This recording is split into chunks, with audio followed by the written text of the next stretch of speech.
Larry Vollum, thank you for meeting with me. Love to hear about your cars and your car journey.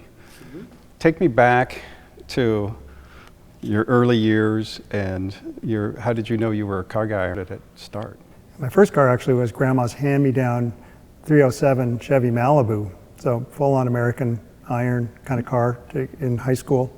That was when the fuel crisis was coming along, and so in the very early days I was reading Road and Track and the car magazines and could see the new wave of European cars that were small and light and efficient, and that immediately got my attention. I talked to my dad, who was fought in the war and was definitely like buy American, Oldsmobile guy. But then I convinced him, like, look, American cars don't do what's needed in this fuel crisis in the future world that we're looking at. And it was explained to him, like, the Audi Fox was the first, came up before the Volkswagen Golf and Scirocco, but it was kind of like that. Front-wheel drive, small, lightweight European car, modern edition. And so we got one of those, and that started this journey then of like, and the entire family actually moving more into like European types of cars. And I got fascinated with the Volkswagen Scirocco. So that was in 1977. So that car, was my first personal car. It was a wonderful looking car.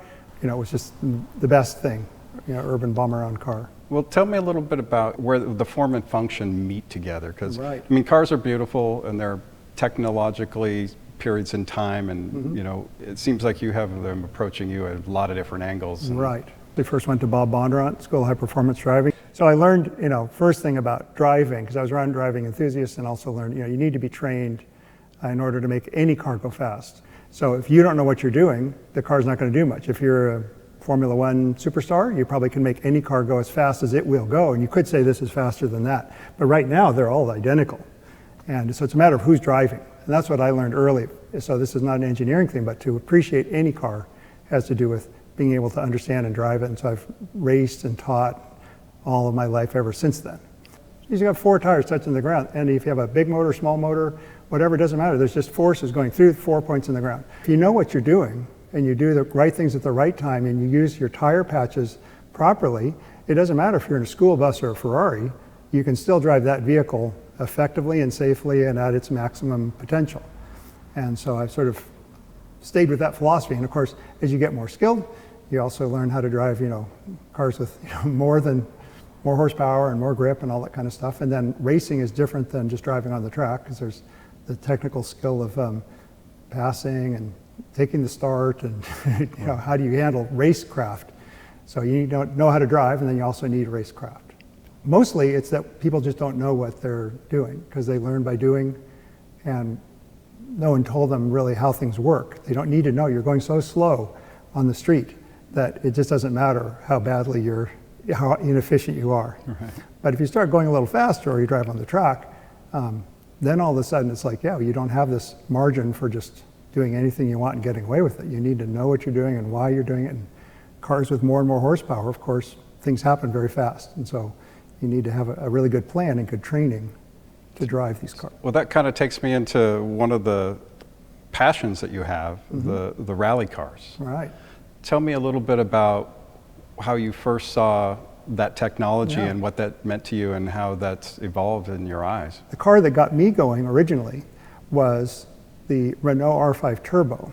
And it was this odd European car that was high performance, kind of small. I've always liked small cars. And it was kind of this not imported to the US car that guys were bringing in, sort of one-off small quantity. And so I studied, what is this? Well, Group B was a category of racing that was relatively new, and people were starting to take advantage of the rules. And the rule, instead of being, prior to this, you had to make 5,000 cars. So you cannot make 5,000 mid-engine supercars and sell them for a profit. It's just, Ferrari, used to make 5,000 cars total, and they couldn't even sell them all, right? So this 5,000 car thing kept you at a very low horsepower, standard kind of a car that you could warranty and service. Well, Group B, the guys were lobbying, this is boring. We can't do very much with a standard passenger car. They're just not that exciting. So what they did was they said, well, we'll make a new category. You only have to make 200. So they didn't want one because you could spend $1 billion making one super thing, and then money will win. But if you have to make 200, it's kind of like a small number, but it's reasonable. But it's also, you can do really crazy stuff. So the R5 Turbo that I mentioned was just before Group B, And it was an example of taking their economy car, which is a front engine, front wheel drive, kind of modest little R5 car, and they took advantage of the rules where they chopped it all up, turned the engine around, made it mid-engine rear drive, and put on body kit and various structure, but made sort of thousands of them actually. But it was a highly modified standard car that got chopped up and, so then Group B kept going even further. And what I've been fascinated with, and I owned, and over time I've owned pretty much all of the Group B cars, is that each company had to approach it a different way from an engineering standpoint. And you mentioned my engineering interest. If as a designer, if I had to create a new thing, do I start from scratch or do I start with the thing that exists and modify it and so on? So all these cars are the same thing. It's hugely complicated to make a new car. And even 200 sounds like not that many, but it's a lot of cars. And so Audi, for example, had the philosophy, they were first with the four-wheel drive cars. They established that four-wheel drive was the winning formula because the main thing is, if you're on loose surfaces and you have four wheels, you can have more horsepower and more traction and get going faster between turns. And it equals shorter times around a stage. And so the other cars might handle better or be prettier, but they're not as fast between turns because you can't use the horsepower on dirt and mud and things like that. So Audi demonstrated four-wheel drive is the way to go, but it was a relatively crude car and it was very much a passenger car that they wanted to show we're winning with the car you could buy on Monday as a regular car. And look, we also won the top world rally thing. And this was Audi's vision to make a personal car that was four-wheel drive, so nothing like this existed as a sports coupe in four-wheel drive. And then they showed that it was great by winning rallies with it. And so it was just better because it had more horsepower and more traction on bad surfaces. This long wheelbase, this car was the one that turned into the race cars that did the most winning for Audi and that established Audi as having race cred. And then if you come over here, this is the Audi Sport Quattro. This one came after that. They were trying to compete with Peugeot, making a mid-engine car and so on. So Audi made the Sport Quattro, and actually they took 1 foot out of the wheelbase. The car is very stubby.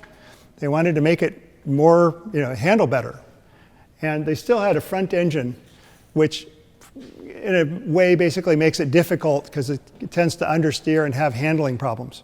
But this is also just one of the best cars in the world back in the day, 306 horsepower, which was a huge horsepower for a four-wheel drive car. And it was 0 to 60 in about 4 seconds, which is again just like unbelievably fast for a car. But Audi was not known for making performance cars. They made passenger cars. So this is really the start for Audi as being a high-performance company. And now everybody makes everything, mid-engine cars, four-wheel drive, all this stuff. But back then, this was like, it's an Audi, it can't be that fast, because nobody thought Audis were fast. This one has like carbon Kevlar body panels and stuff. Again, very advanced for the day. It was military, NASA type construction. They made a fabulous new motor that had tons of horsepower and torque. They had a four-wheel drive system that was still not very sophisticated compared to the Peugeot and the Lancia. And this car ultimately couldn't beat those guys back in the day. They just struggled to make this as fast as the mid-engine, more advanced four-wheel drive cars. In 1984, Porsche Turbo 930 was sort of like the de facto fast Autobahn supercar. And it's very expensive, German car. This cost more than a 930, which was like unprecedented. No Audi could cost more than the most expensive Porsche. This also had more horsepower, and it had the more advanced Bosch Motronic engine management stuff.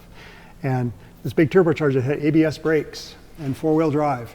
This car was like way beyond the Porsche 930 Turbo. Nonetheless, it was very hard for them to sell because they're like, it's an Audi. How could an Audi cost that much or be that good? I've driven this car on the Autobahn, this exact car, and chased a 930. My friend was driving one. And it's surprising when you have a little extra horsepower, even though it's designed like a brick, and it doesn't quite go as fast, but almost. It's just as fast, accelerating from 100 to 150 as the 930, because it just has huge horsepower. But also if it's rainy out, or on the Autobahn, as it often is and things like that, this is like a wonderfully secure modern car back in the day where there was nothing like it that could have that much horsepower and that much stability and traction.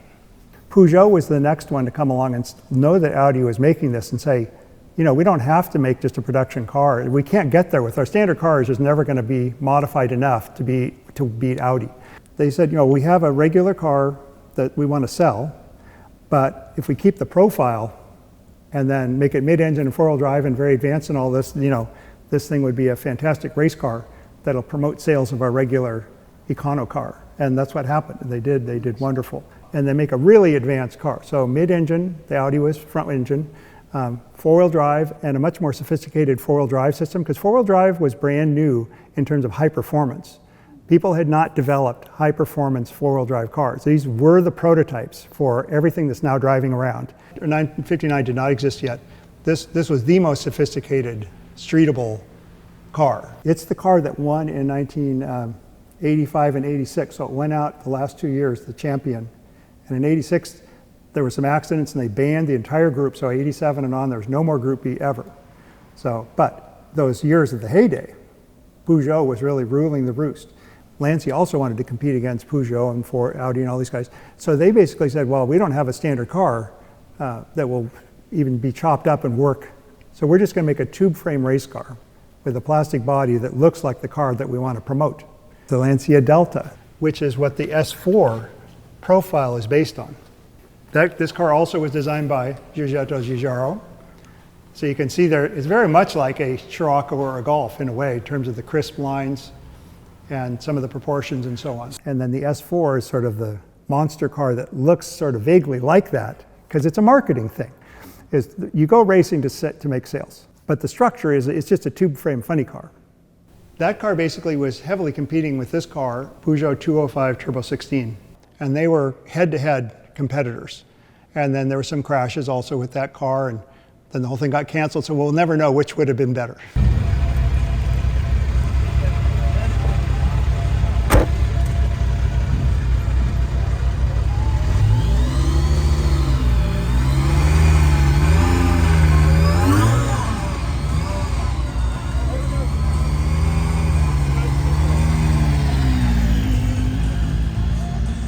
The Ford RS200, that was the one that could have been great because they came to market about the same time as everybody else, but the thing was a little bit overweight and underpowered and the transmissions were breaking, so they didn't win in the first year, which was 86, and then 87 never came.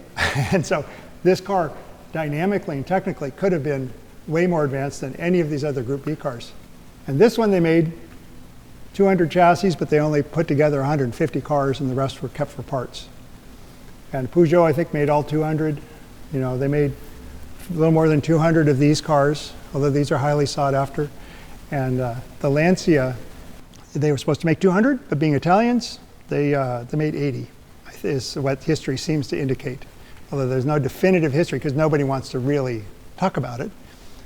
The story goes that they said the inspector came to count 200 cars so that they could be signed off to go racing. And they had 50 cars there in the shop, and they go, where's the other 150? And they go, well, we're a small company. We don't have room for 200 cars in one room. We're not like Audi or Peugeot. And so they went for lunch, had a lot of wine, and they went to another location where there was a few more cars. And I think after a while, the inspector, well, I'll just sign you off. Because, whatever. He knew what was going on. He knew what was going on. So anyway, so that car famously is probably one of the rarest of the Group B cars, the Citroën BX4 TC. So Citroën, sister company to Peugeot, also wanted to go rally racing against these guys. They made this car that was awkward and slow and broke in the 3 races they ran it, so they just quit. And they made their 200, and I was an interesting guy who bought one of the 200, and it turns out that they crushed almost all of them, so maybe less than 30 actually persisted more than a few years, and then they just crushed the rest because they were taking up space and they weren't going to sell them. It was an embarrassment, really, for a Citroën. And so the BX4 TC is I think, the most obscure. This is the Delta Integrale, 4-wheel drive, and this is the car that won the Rally Championship immediately after Group B was canceled the next year. For 6 years straight, won the World Rally Championship against all comers. It's just a fabulous driving car, has wonderful performance, has wonderful history. Everyone who sees it seems to just kind of love it. I get that Scirocco response out of this car. And then,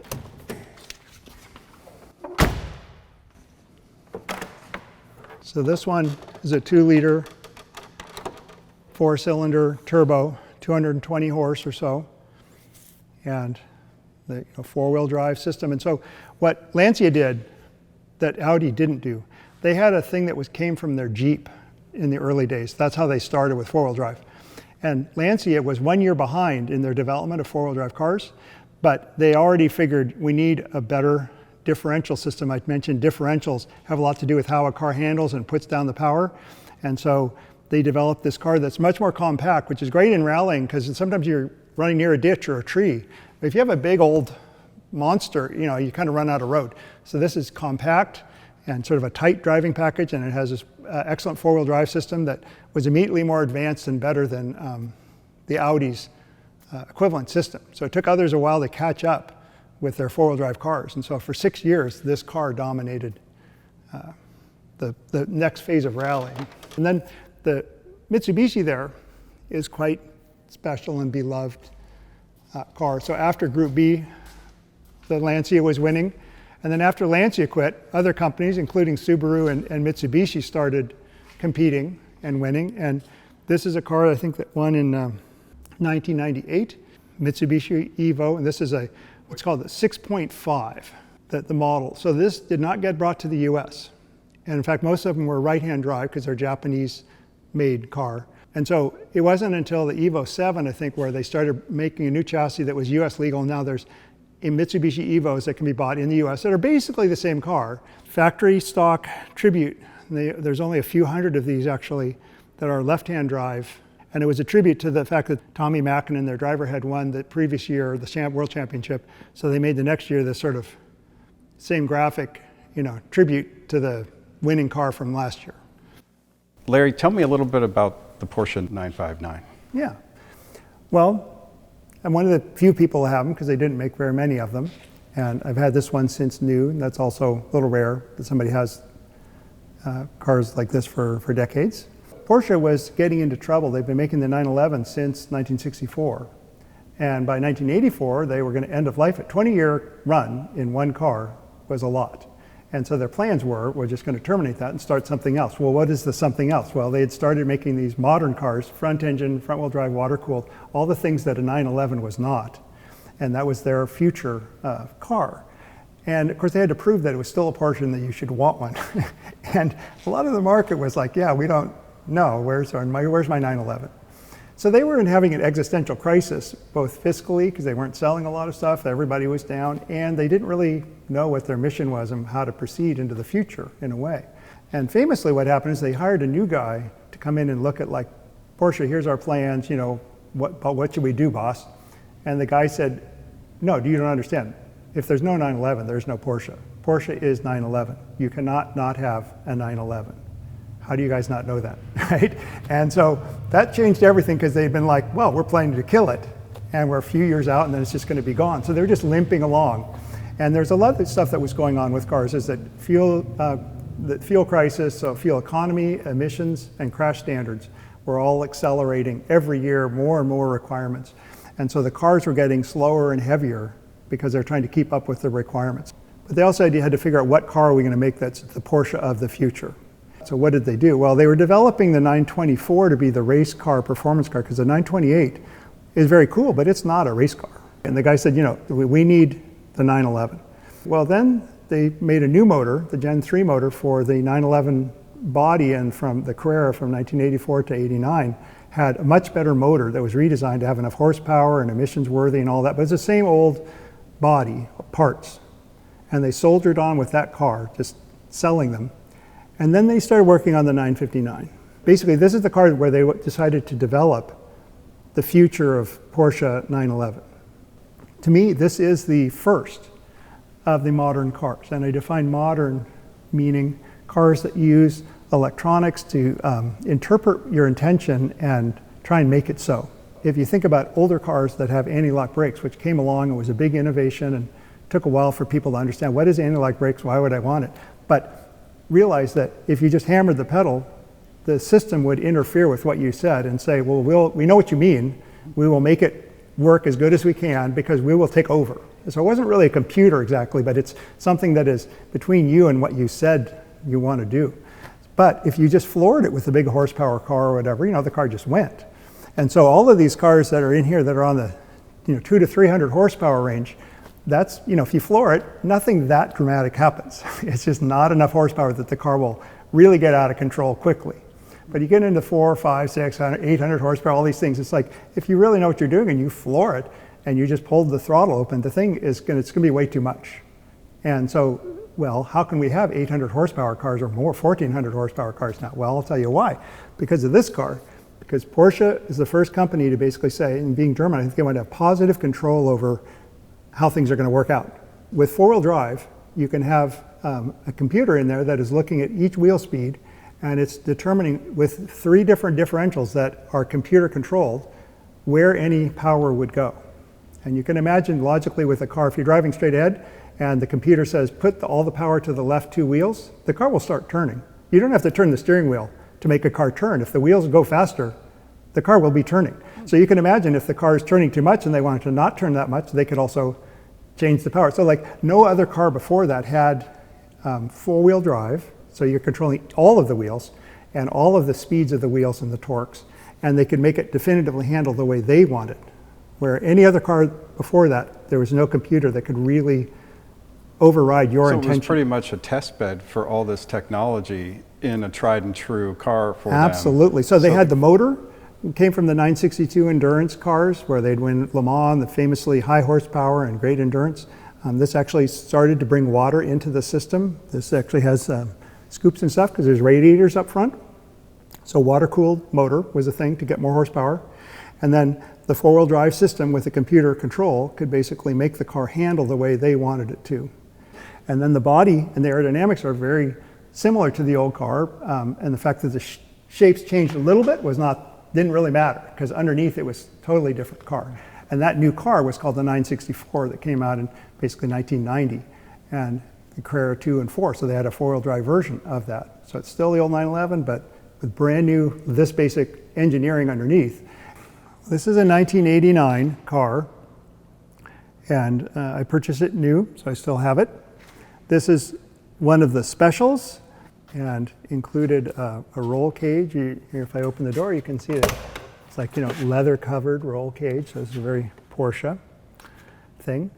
And this one also, instead of having the comfort, the ride height adjustable suspension, has a fixed, what they call sport suspension.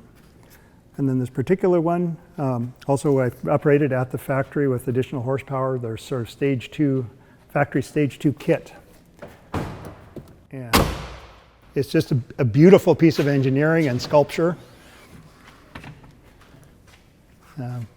Absolutely just basically looks like a 911 engine, the flat 6 with the fans, 2.7 liter, but then twin turbochargers, which was an interesting thing. And Porsche's idea was to have a small turbo and a big turbo so that you could have a little bit of power early and then switch over to the big turbo and get like full horsepower.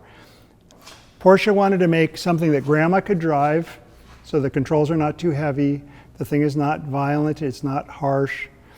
Also, Hans Stuck can take it to Le Mans and go faster than any other production car. They also were very interested, this is interesting to me as a racer, in aerodynamics. Because if you know what the shape of an airplane wing is, it's flat on the bottom, curved on top. Well, that creates the lift. Well, all cars are basically flat on the bottom and curved on top. They're creating lift. And if you're going to go 200 miles an hour, it could be a significant effect. You're driving a wing. Absolutely. And the question is, which end is lifting how? And are the tires, are they still touching the ground? So this car, Porsche was determined to create both low drag, but also create even a little bit of downforce, or certainly equal lift front to rear, so that the car didn't suddenly lift the front only or just the back. This little black strip at the back of this, I have not seen that. Look at the pictures and you will see, except on the earliest prototypes, they all have this. And what this shows you is it's a Band-Aid. Porsche missed something about the aerodynamics and the shapes. Because so they were modifying it after it was built. This is what's called a gurney lip. Actually, my race cars often use those things where it's just a little blade going up and it looks like it's going to be a bunch of drag. Well, actually it creates a low pressure behind that makes the wing work harder. So this was their tweak to get the aerodynamic balance just right. You know, they could have potentially like changed something about this part, was probably already engineered and finished, and then they're testing at high speeds and the thing is unstable in the back. This is the end that lifts. You know, like the wing going over, the front is being sort of pushed down. The back is, the air is rushing over here and basically lifting the back. So this is an attempt, successful, to neutralize the lift in the back.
Doesn't have this. This is the traction control stuff, and I can actually change dynamically to rain or snow or back, and that changes the programming for the differentials.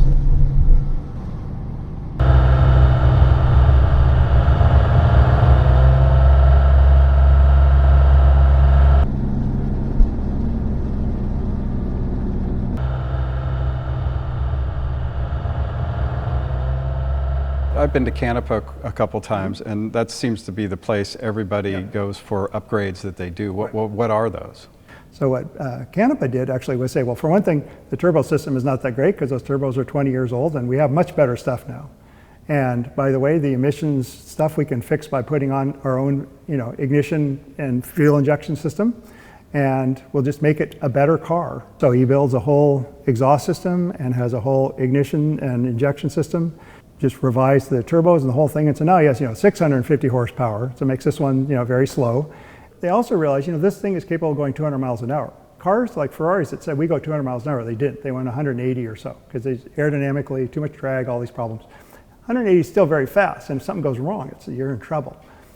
200 miles an hour, they're like, now you're really in trouble. So Porsche basically, part of their get-go system was to develop a run-flat tire because they knew that if you have a flat and you're going along at 200 miles an hour and then you get on the brakes or try and turn, it's fine while you're going straight because everything's spinning like crazy, and then all of a sudden you lean on it and just you lose control and it's all over. They also have tire pressure spinning tire sensors. Now all cars have that. Well, back decades ago it's like, how would you do that? The wheel's spinning, and how are you measuring the pressure and sending that signal? Well, fortunately we have to know that you don't have a flat, and if you do, you still can keep driving at this speed. And also these have 17-inch wheels. Now back then it was like, okay, everybody had 13s, and then you got some 14s and 15s, and then if you had the big ones it was a 16. And so Porsche's like, no, we got 17-inch wheels. Nowadays everybody's got 25s or whatever. Canapa said, well, the problem is there's only one tire in the world you can put on there, and it's kind of a crummy tire in his view. So he also modifies the rims because they mount in a different way, so that you can put on a Michelin tire that he thinks is a much better tire, appropriate for modern car, and so on. So he makes a bunch of modifications, and I guess I know Bruce as well, and great guy. It's wonderful what he's done with 959s to keep them better than current. I mean, they're still like a preeminent car. To me, I think there's an interesting thing about, as a collector versus an owner and a driver. So if I was going to buy a car now and I wanted to have a 959-like thing, and I wanted to have just the best, go try and chase Tesla plaids and stuff like this and have something that was like fast and that was important, then I might say, well, just buy Bruce's mods because, the car is just a better car. It's serviceable, he can service them, he's got the parts, he understands the systems, he's fixed all kinds of things that Porsche didn't quite get to. They kind of got it started and then let it go. So anyways, it's a much better car in a modern sense. On the other hand, it's not a 959.